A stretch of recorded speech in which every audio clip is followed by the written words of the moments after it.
শ্বশুর ফাদার কি কাশতে আছে?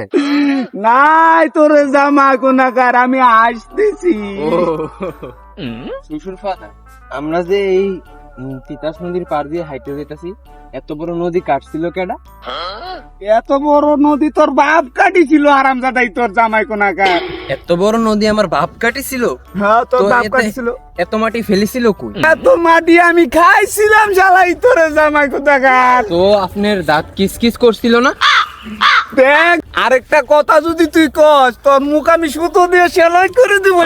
তো সুতো দিয়ে সেলাই করে দিলে আমি শ্বশুর বাড়ির যে গোস্ত চাবাই খাবো কি করে?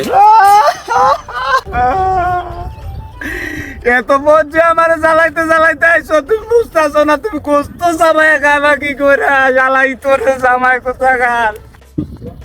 এই তো শাশুড়ি আছে না, যে বাবা বেটা বানাইছে, বাড়ি মজা। শ্বশুর ফাদার, আপনি কি বিয়ে করেছেন? দেখ তো কথার দম, বিয়ে করছে কিনা। আরে বিয়ে না করলে তোরটা আসলো কোন দিকে শালাই তোরে জামাই? তোর সাথে মেয়ে বিয়ে দিয়ে আমি চাই খাইছি, চাই। চাই খাইতে গেলেন কা? আমারে কইতেন, আমারে কইলে আমি 10 কেজি চাল পাঠাই দিতাম রিস্কা দিয়া।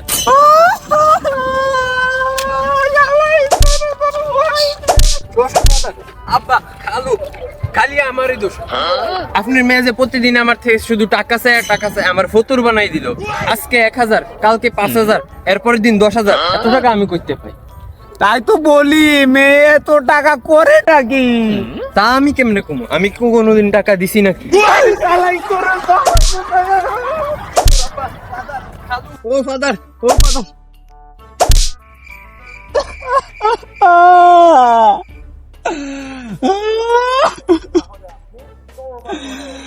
আমি 64 জেলার মা বাপরে বলবো, ও গো মা বাপরা, তোমরা বিয়া দেওয়ার আগে 100 বার যাচাই করে নিও মেয়ে জামাই চালাক কিনা, আমার মতো ভুল করো না।